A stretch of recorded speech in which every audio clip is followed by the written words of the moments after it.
Sunday afternoon with the almighty George Mount, Mountain of Discipline. That's what Mount is, Mountain of Discipline, getting that data straightened out and acting right.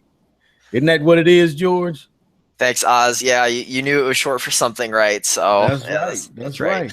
right. Because you like a size of a mountain, aren't you? I'm probably like 6'2", so yeah, I'm a big Yeah. guy. Last name fits. Yeah, Yeah. All right. And see, crap data should be scared of you when you show up. yeah. I bring some tools that makes it run. Yeah. Yeah. All right. All right. Cool. So, tell us about who you are.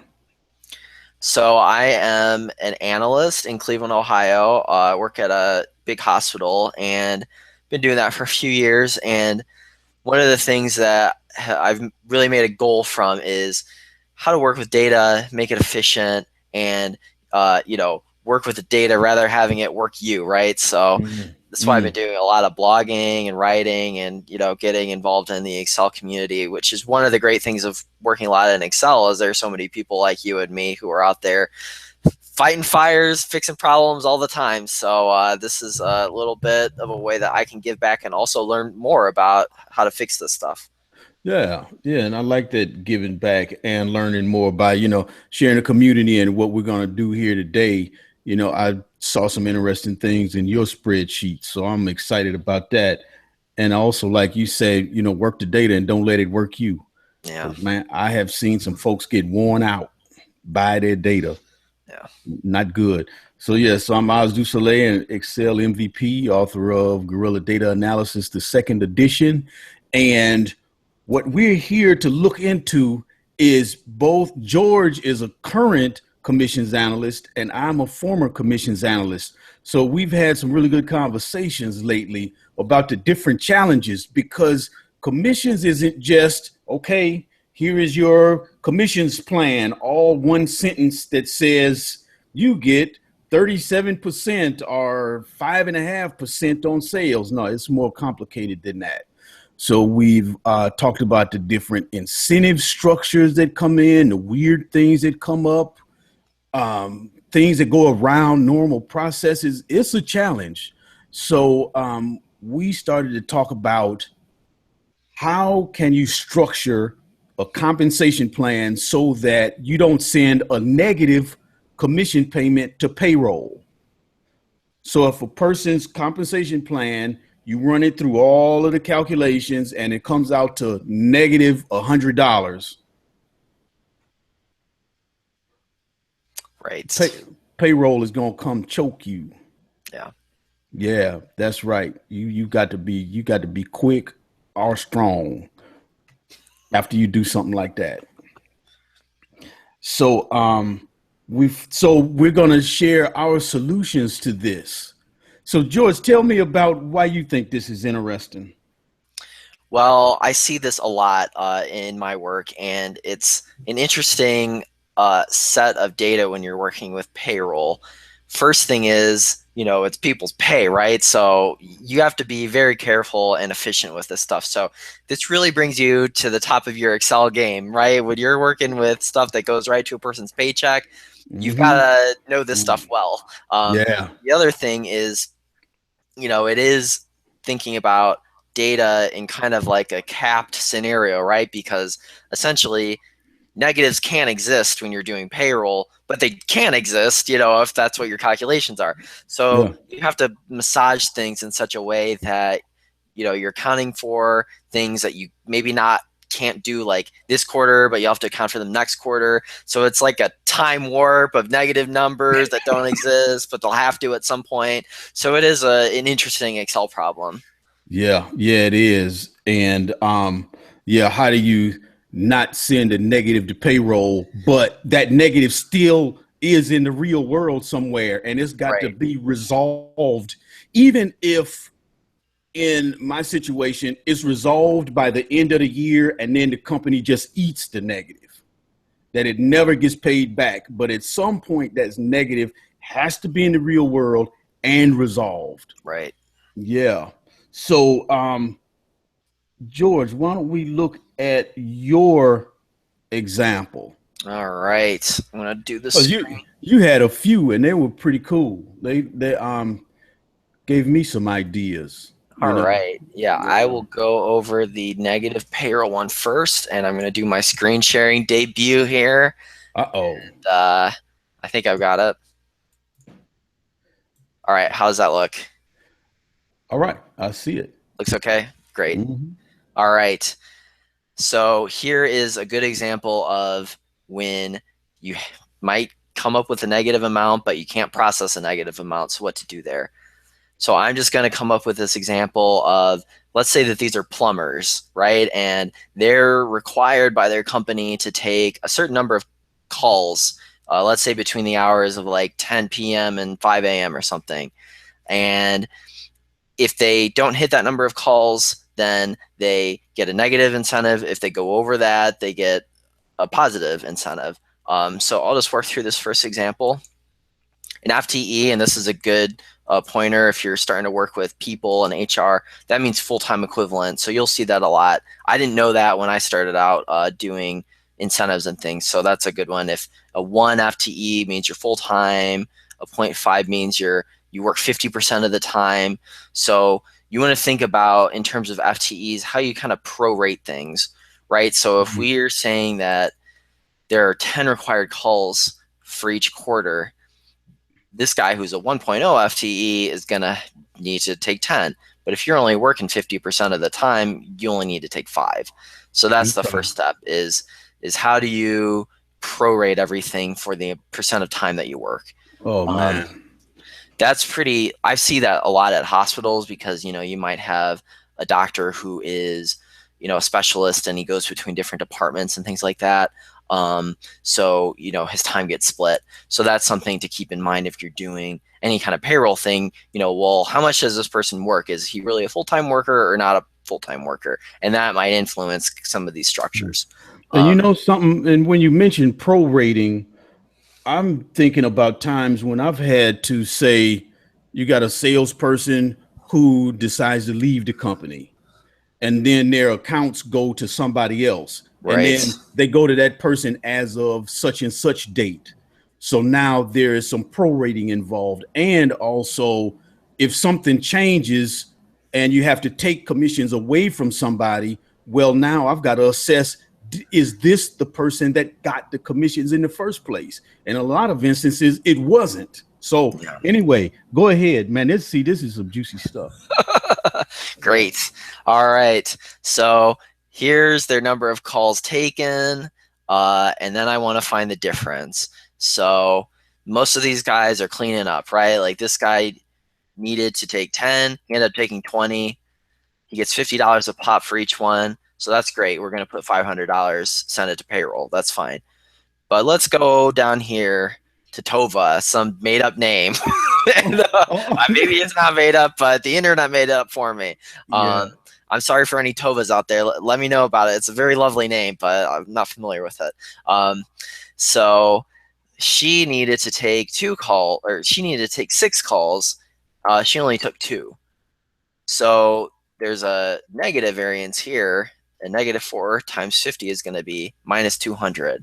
Um, so what do we want to do with this, right? Like we can't, wait till she comes out of the parking lot and ask for $200, right? We've got to do something with this, and we can't send that to payroll either. So what I do in this situation, because we have some incentives that kind of work like this, is I just kind of roll things over to the next quarter. So I'm going to go to this next example. So let's say we're a second quarter now. Same situation here. So we're going to find Tova.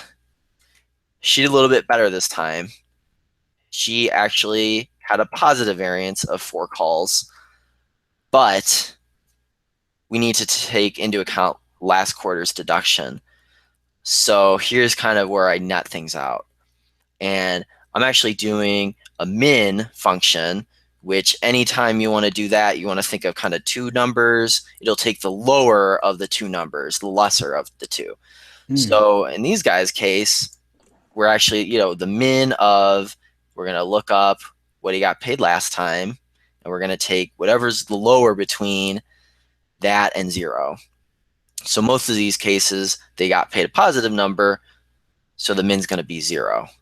In this person's case, the lower the number is actually the 200, so we're going to get the 200 there.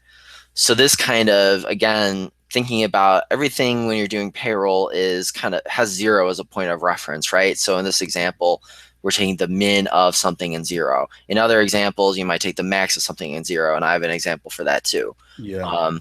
And then this will net it out. And then it's, just keep rolling forward with this. This is kind of like the net out for the next quarter. So these ones will kind of drop to 0 next time because we'll pay them out through payroll. But when we go to process next quarter's commissions, we're going to have to factor in these negatives again. And that's what I use this kind of helper min max column for. Okay. Can you take us through how that one works? Because I see you got a VLOOKUP in there. I do have a VLOOKUP. I've got an if error in there just in case. Another thing with payroll and HR is people come and go all the time, right? So what if one of these people was new for the quarter? You're going to get an error, if you're looking up against a stack of people from last quarter and they weren't there. So I just threw one in there just in case. VLOOKUP. So I always use, and that's another thing. This is actually, I didn't even think of explaining this part. Whenever you can, use an employee ID and not a name. And this is a constant crusade for me at work because names change, right? Like, thinking about primary keys, thinking about data that is unique and never changing. People Mm-hmm. get married, right? Like, people might, in some instances, it might be, in my case, it might be George J. Mount. And then in another thing, it'll be George Mount or whatever. And then, let's say that Renee gets married and, then she's Renee Smith the next quarter. So, but this employee ID is not going to change. So that's why when I'm doing VLOOKUPs, I always try to do it on an employee ID and not a name, because that'll avoid any of these problems with names changing. Wow. Um, so I'm looking up the employee ID, going back to the last tab, and that lookup of their incentives. And if there's any kind of error with somebody who is here that wasn't there last time, it'll just throw in a 0 for me, and it'll take the minimum of whatever that lookup result is and 0. And then I just add up the two to kind of net out any differences. Like in our example of Tova, it was a net out to 0, right? Because she earned 200 this time. She was behind by 200 last time. So then she's kind of got like a clean slate when it comes to next quarter. Right. Right. So now, how do you deal with Annabelle? So Annabelle, where is she? Oh, she is there. So she was behind by $50. So like next quarter, it's going to be kind of the same situation where when it comes to deductions from prior, she'll have a minus 50 in there. So depending on how so it is possible, let's say that one of them keeps losing money, like Philomena is like that, right? She lost $50 this time, and then last time she was behind too. So now it keeps, she's getting buried a little more, but next quarter, if it's more than 400, then she'll kind of net out to 0 or above. Wow. Okay. So she needs to get her act together. Yeah, Yeah, something's going fix on more there. toilets. I don't know. There's something. Or maybe she got a part-time job at night doing something else. It's possible. Yeah. Yeah. What's going on? Distracted. Yeah. All right. Cool. That's really cool. I like that. I like the you keep one set of data and then move over to the next. Right. That you're not working from the same worksheet. Right. Yeah, and trying to account for, especially with the employee IDs and the FTEs, and there are all these Mm, little nuances when you're working with kind of like person-based data that mm, uh, this example I think helps you walk through that. How to look at an FTE, why to use an employee ID versus a name, how to min things out to 0 or not. So a lot of that stuff They're definite themes when it comes to being a commission analyst. So that's why I thought this example is helpful. And I could imagine, you know, not a the computer is showing me. I don't want to look at me. Let me see. So what if, Philomena were to go down to halftime Right. and maybe her numbers would be better, but still she owes this $400. Right. So let's say that, oh no, she actually is working part-time now, and you're right. So I'm going to change this to a 0.5.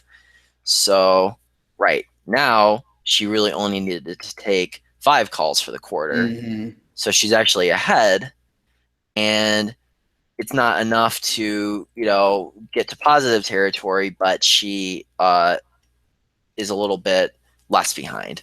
Right. So that does account for any kind of changes in their status as a part-time worker. Okay.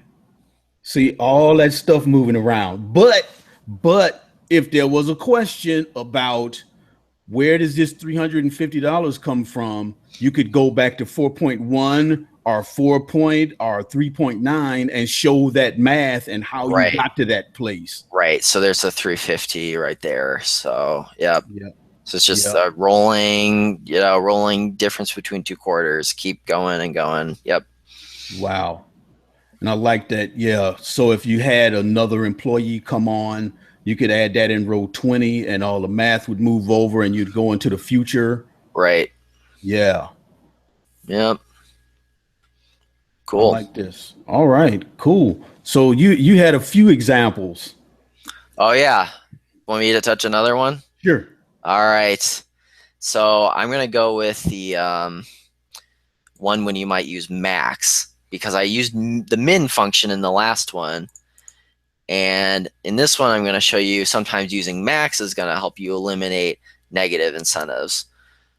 So this is another pretty similar. I'm going to get rid of these random numbers. This is a pretty similar exercise here of they're required to work a certain number of hours. They will receive $15 for every hour spent taking calls between 10 and 5 that are above 8 hours a month. So pretty similar where you've got like kind of a floor, and if you're over or under that, then you get an incentive. And in this example, they're not going to get docked if they don't take those hours, right? Like in the last example, if they didn't take the number of calls, we actually docked them money. In this one, it's just like, if you get over that, then we'll pay you.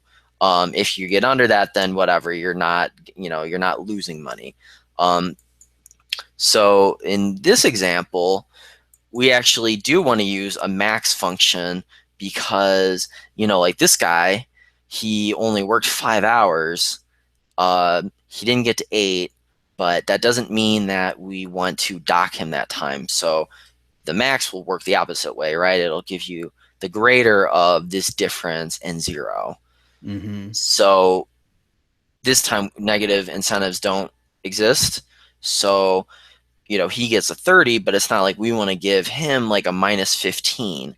So that accounts for that. So yeah, always thinking about, when you're doing these incentives, like do negative incentives. Do we want to give people a negative incentive? Sometimes you do if it's like a quota. Sometimes you don't if it's just like, an incremental sale that they make. Right. So you don't want to dock them for that. So there are different ways to model these incentives that, you pay people appropriately. Okay. And I liked that max as a way of setting a floor. Right. Yeah, Yeah. so that'll take that difference, and then, so we're not going to see the -3 here, which will give him, because this is just taking the number of eligible hours times $15, right? So Right. only the people that you're going to see non-zero numbers for are going to be the positive numbers, because that means that they made an incentive from that. Yeah. Yeah. Wow. And that could have been an if statement, but I like seeing that max. Right. It's simple, right? It's like an either or, right? You just take the greater of the two, because Mhm. that's kind of, especially, when you're trying to explain people's incentives and things, like I think this is a very easy explanation if Yep. people have questions about their incentives. Yep. Great. I like that. All right. All right. So here, so I will share All right. what I came up with. I'll sit in the hot seat. Okay. Yeah. Maximize this and share my screen.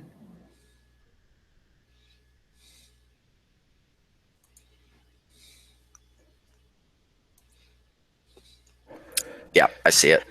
Okay. So so here's how I had to work, right? Was we had this would represent a person. So each person had their own workbook. Okay. Okay. So I would say this would be the January to July sheet. Okay. So we look and see what were the sales and what was calculated and what was paid out. Okay. So here we can see that we paid this person $20.95, and we can go back to January and show that math that you got $20.95 for that month. But then when we redo all of the calculations, that might have been refunds or something, you actually earned 19.18 that month. So now $1.78 has to come out of January. Okay. Okay. So Right. that like, so he actually generated like the 325 in sales to get to the 1918 rather than, so was last month kind of like a like not really preliminary but not like completed, kind of like not closed maybe. Well, there were always these things like you know, refunds, right? And a policy of Okay, yeah. got So it. you had a sale in January that then was refunded in February.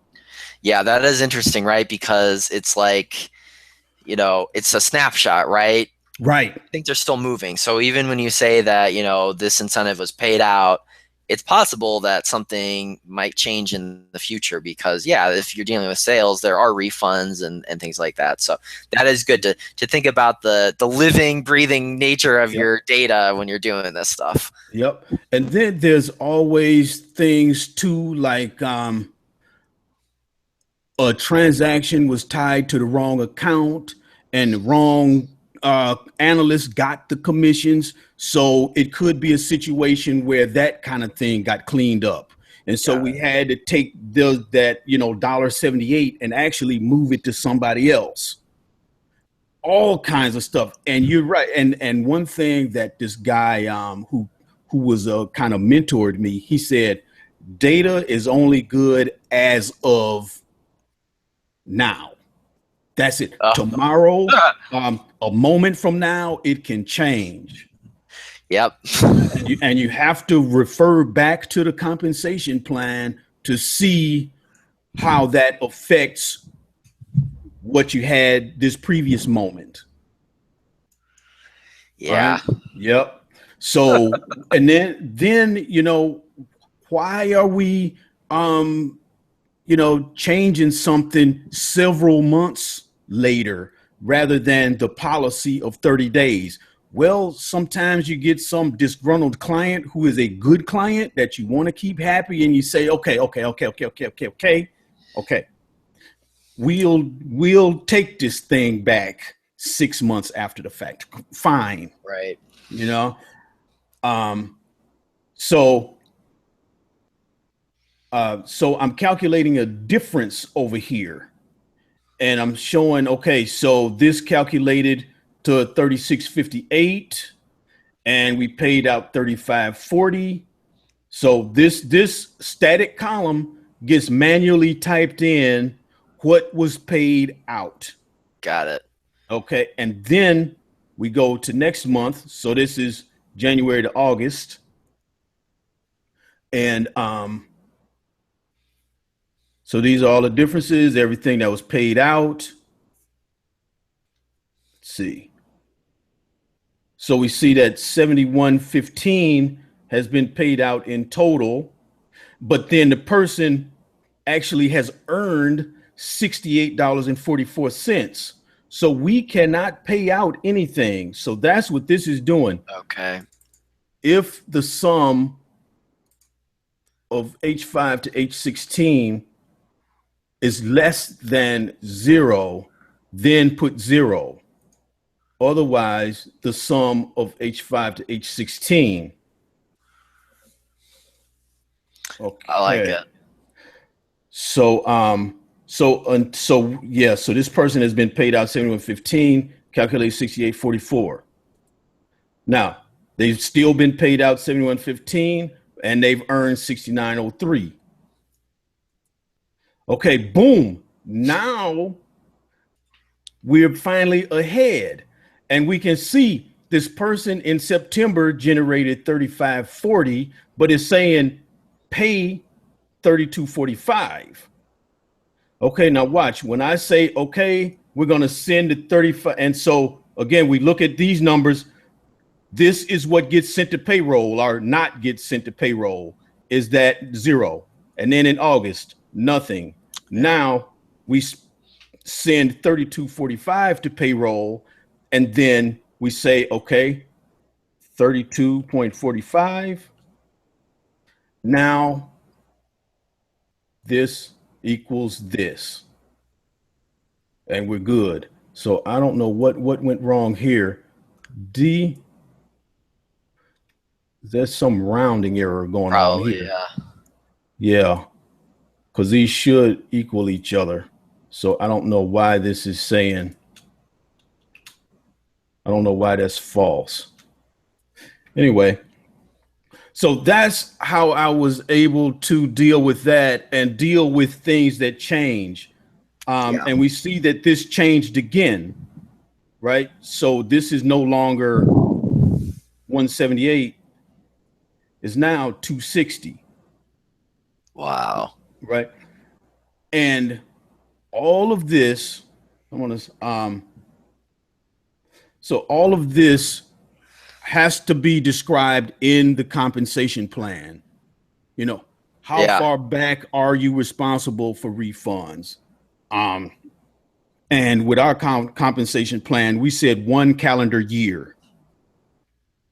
Okay. Okay. But then we also looked, you know, some of it was tied to the account and the transaction, and other things were tied to the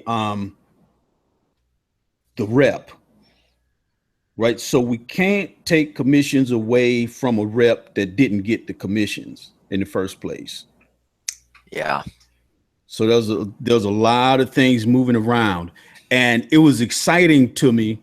Oh, I'm going to stop this. So anyway, before I stop sharing the screen, do you have any questions here? So I think that the commission rate in cell C1 is calculated in column D. Is that right? Yeah. Well, Okay. let's see.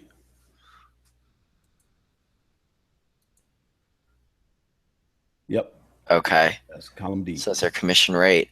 And then did they get like frequent reports? Like, did you send this out to the salespeople, or what kind of level of like reporting did they see? They would get more detail, you know, broken down by product line and by account. They Okay. get, I would send the live workbooks to the vice president of sales.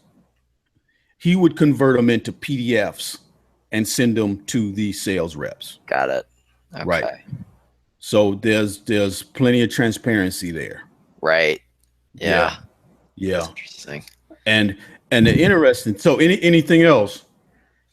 No, yeah, no, that's a good example. I mean, yeah, that kind of those financial adjustments and refunds and things are difficult to track, but doing something like this, where you're kind of keeping a rolling difference is very smart. And then having the months laid out and the if statement again, we're both kind of tackling that issue with, negatives not paying out and the difference between that and 0 and taking the greater of the two. They're all kind of like these themes when you're looking at commission incentives that, looking at these scenarios definitely help you get in the mindset of like a commission analyst. Mm-hmm. Yeah. Yeah.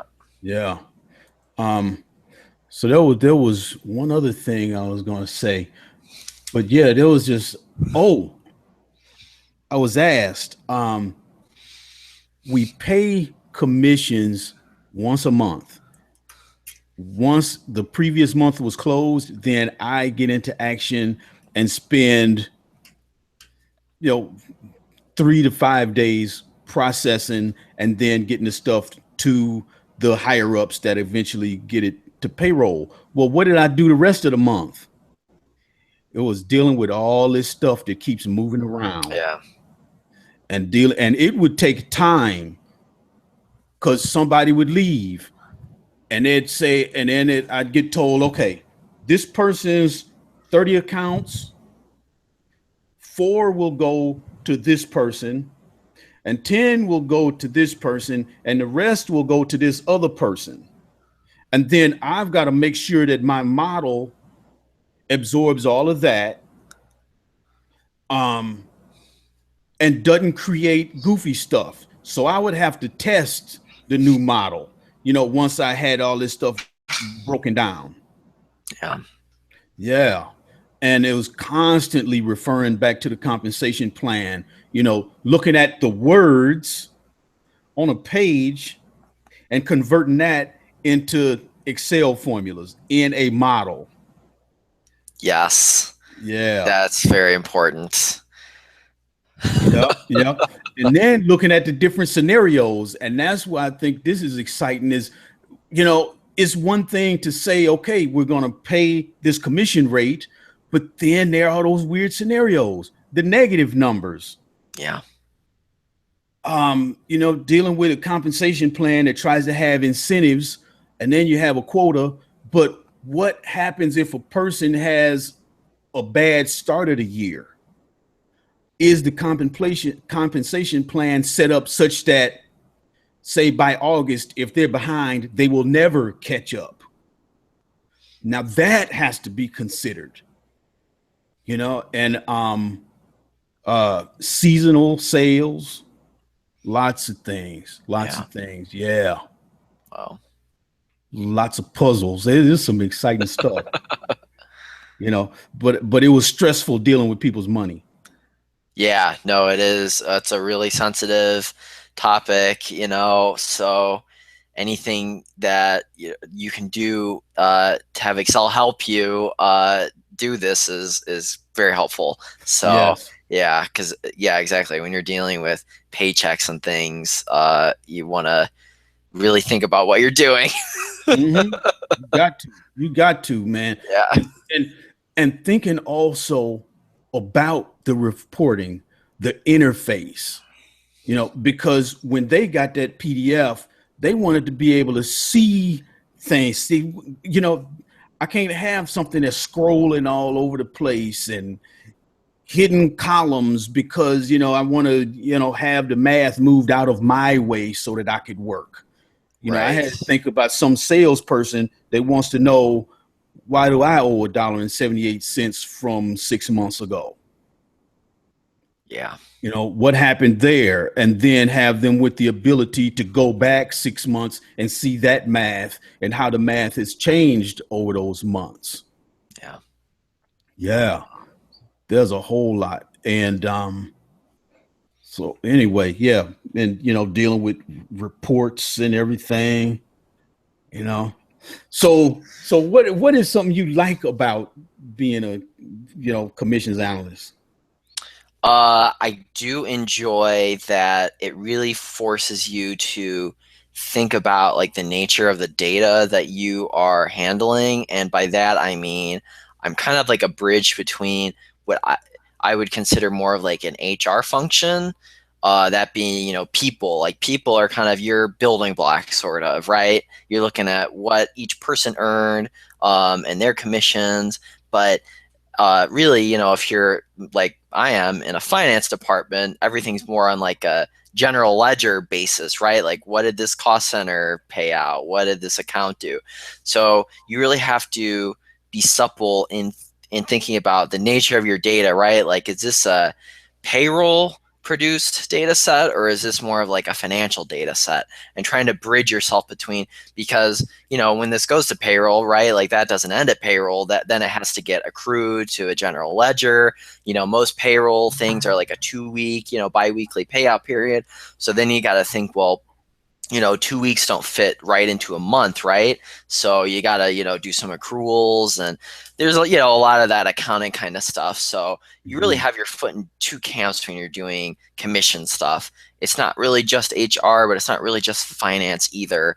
And that Right. really, being in this situation, has really forced me to think very clearly about the nature of like where my data is coming from and how it fits into the overall kind of like operations of the Mm-hmm. hospital. So that's kind of what I enjoy about it. Um, Yeah. That's interesting because I've had similar situations. I felt the same way, but I didn't have that same language. That it is largely an HR function, or motivation or morale as well. yeah, Because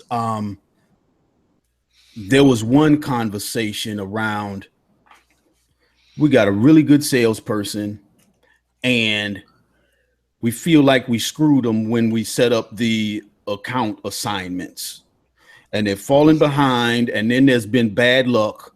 So add $1,000 to this person, even though they're not at quota, and then count that against future commissions if they ever earn any commissions. mm, And if the end of the year comes and they haven't paid the $1,000 back or haven't gotten positive, the idea was to keep them interested and say, look, it was a gesture to say, yes, I screwed up in the assignments, and we're going to throw you $1,000, and hopefully you can get caught up and pay that back and make even more. And if you don't, then we'll end the year and it'll just be a wash. So then I had to add that kind of thing into the compensation plan. yeah, Yep. And so there was always different things, would have one or two people with this thing added on. Um, then there was one time somebody made a huge deal, and the vice president of sales freaked out because if he paid out that commission that month, it would have blown out the cash flow and all kinds of stuff. okay, So he made an arrangement to pay that sales rep in two payments. And I had to track that and say, okay, the person has agreed to take half now and half 4 months from now.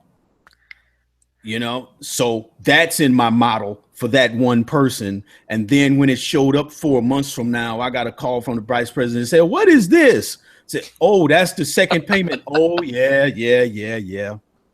You're yeah, right. Okay. Write the check. Boom. wow, man, Yeah. Yeah. Lots of stuff like that. Lots of stuff. So, what is something that could be nerve wracking? well, one thing that working with this stuff is it can't just be directionally accurate, right? Like you hear that phrase when you're working with data, right? It doesn't have to be perfect. It's directional, right? As long as it's kind of helping us guide our business decisions or it's useful, then that's fine. But when So that's what you mean by directionally. Can you yeah, say like that it's again? directionally accurate, right? Okay. It's not, it doesn't totally include everything. It's not 100% accurate, but it'll give us a good sense of what we want to do or where we're going.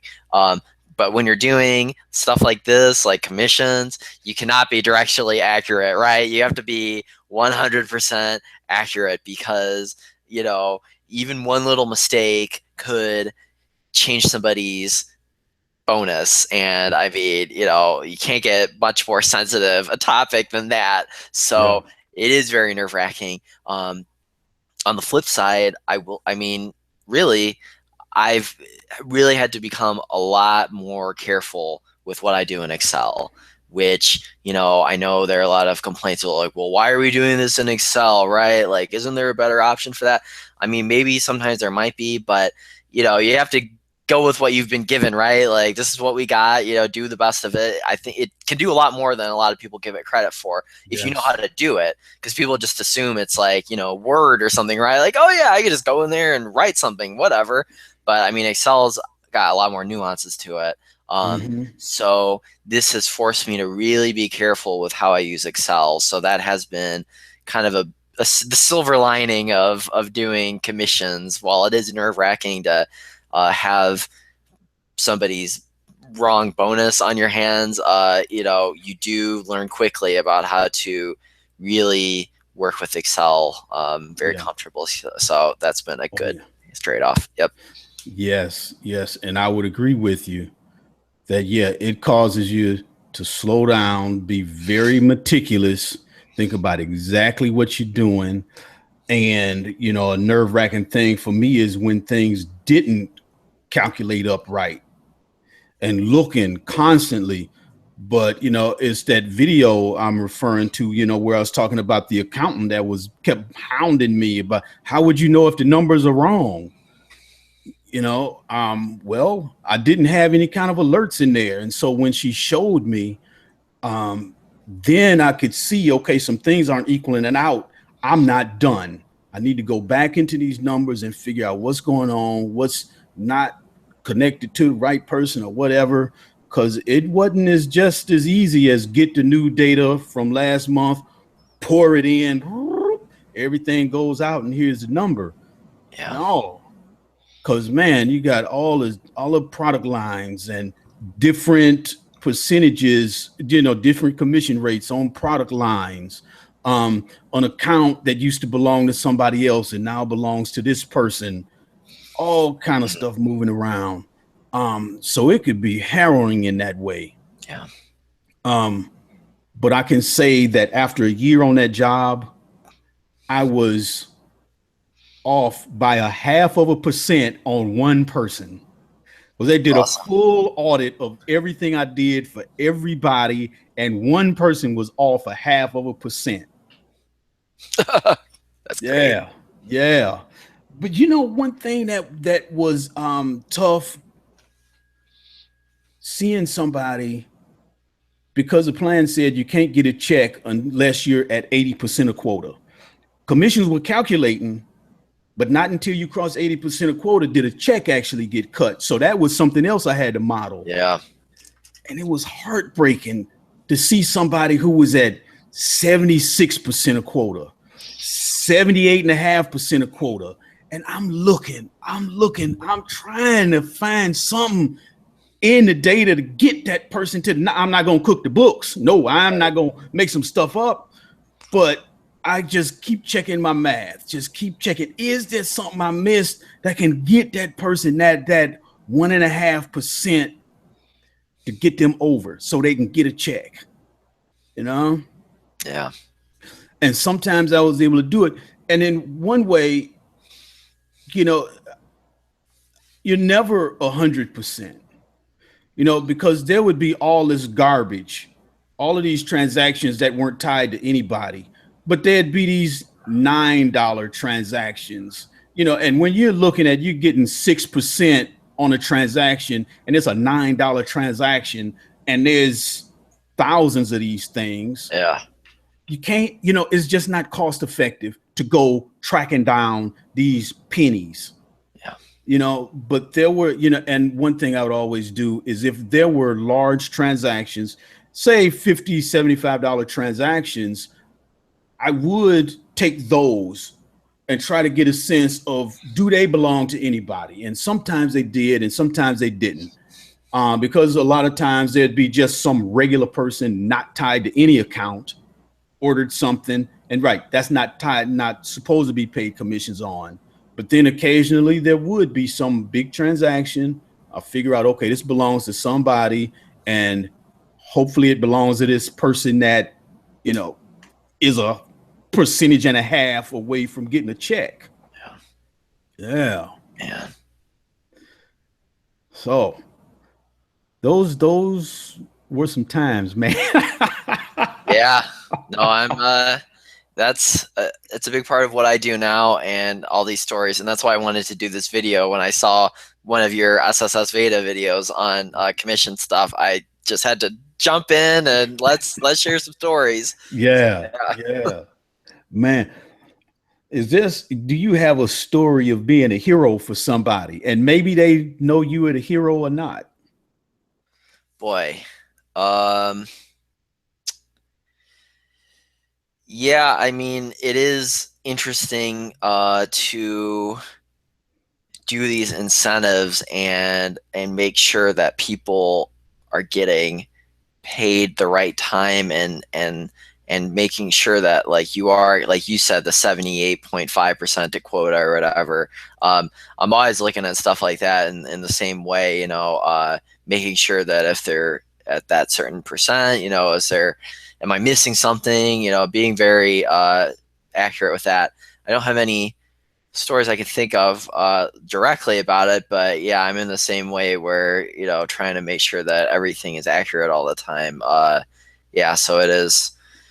Yep, it's an interesting role, but definitely I've been learning a lot. So yeah. Yeah, yeah.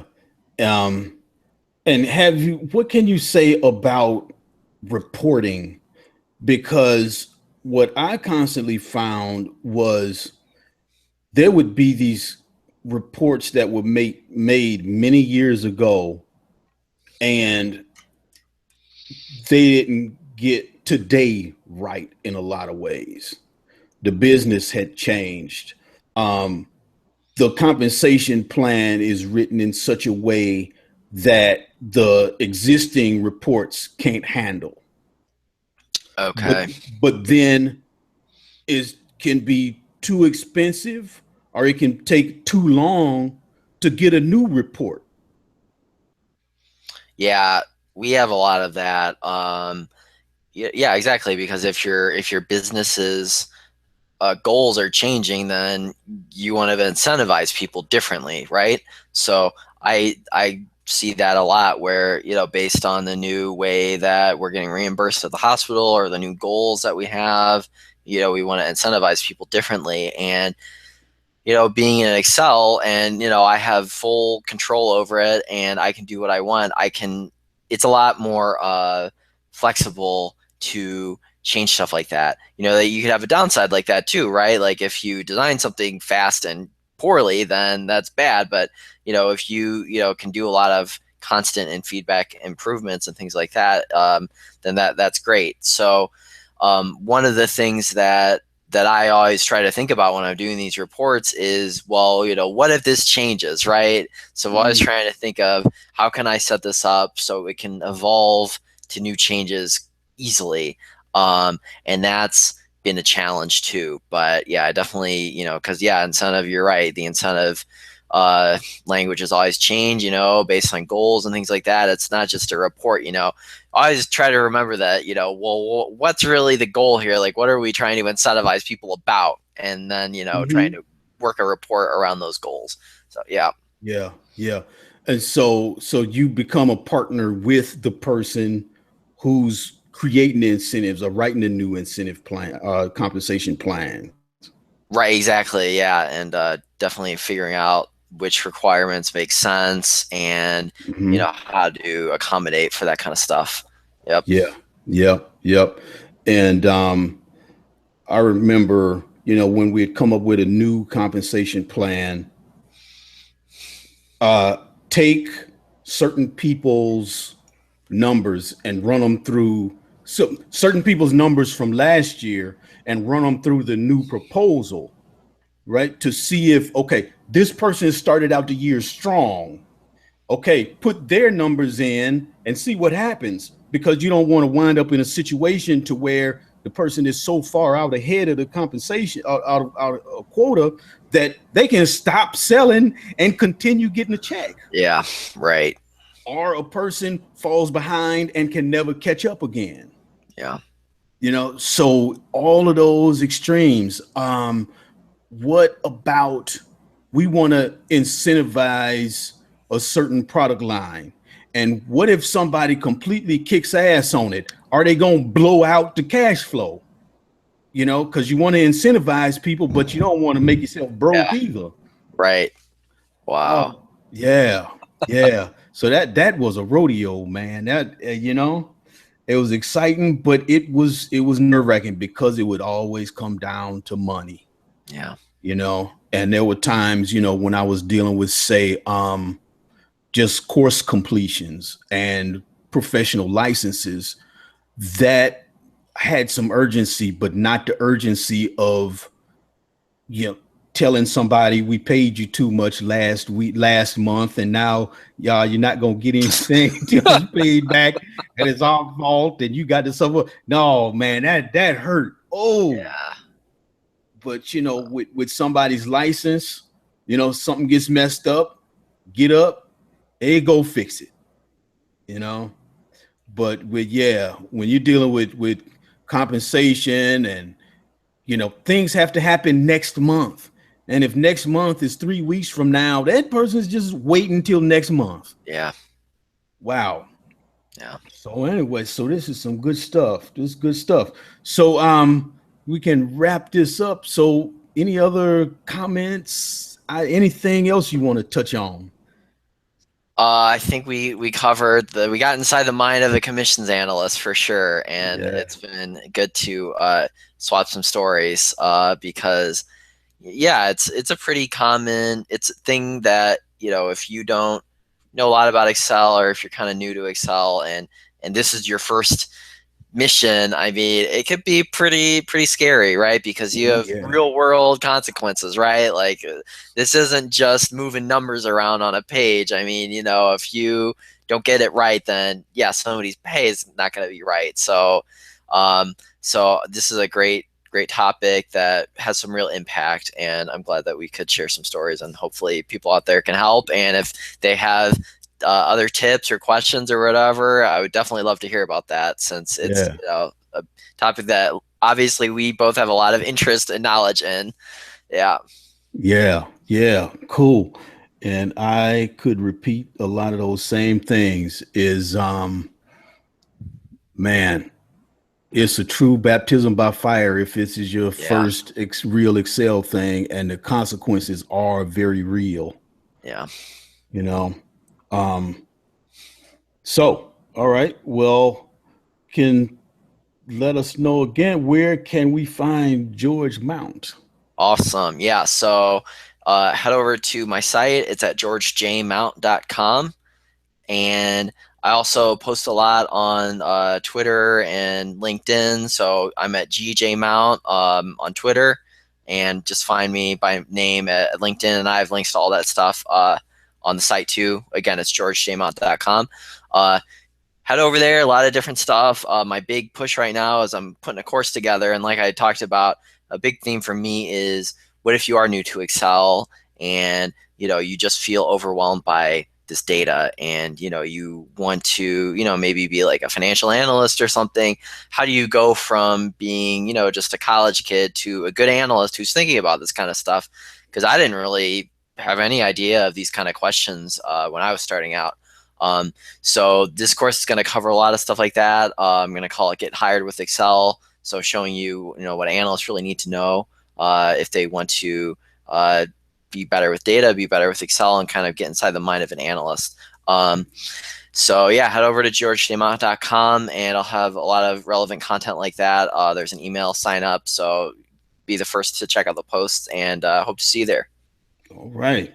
All right, cool. And I appreciate talking with George and checking out his blog because, you know, we share an interest in the totality of being an analyst, that we can show you these if statements and these VLOOKUPs and stuff. And this isn't sophisticated Excel in terms of the functions, right? There isn't any VBA code in here. There aren't any connections to databases, but it's the thinking that's the challenge. Yeah. And thinking about how to put all of this stuff together, being remaining aware that this is real, that real people have to deal with the consequences of this. And I feel like that's what really makes a good analyst is when you Yeah. can think about the totality of this and you're not just somebody who inherited the spreadsheet with these formulas. And if it's wrong, then I don't know what's wrong. Right. No, that don't work. That don't work because again, somebody could come choke you and you got to be quick or strong. You know? So avoid that. Avoid that scenario. Right. Right? Yeah. So I'm Oz du Soleil, and I am pretty much I'm focusing on YouTube lately, and my YouTube channel is Oz du Soleil, and the URL after the user would be Oz. That would be OZDUSOLEIL Oz du Soleil Data. All right. So thanks a lot, and like to hear your comments and if you'd like to see us do this again. All right. Keep your All data right. clean. Thank you, Oz. Yeah.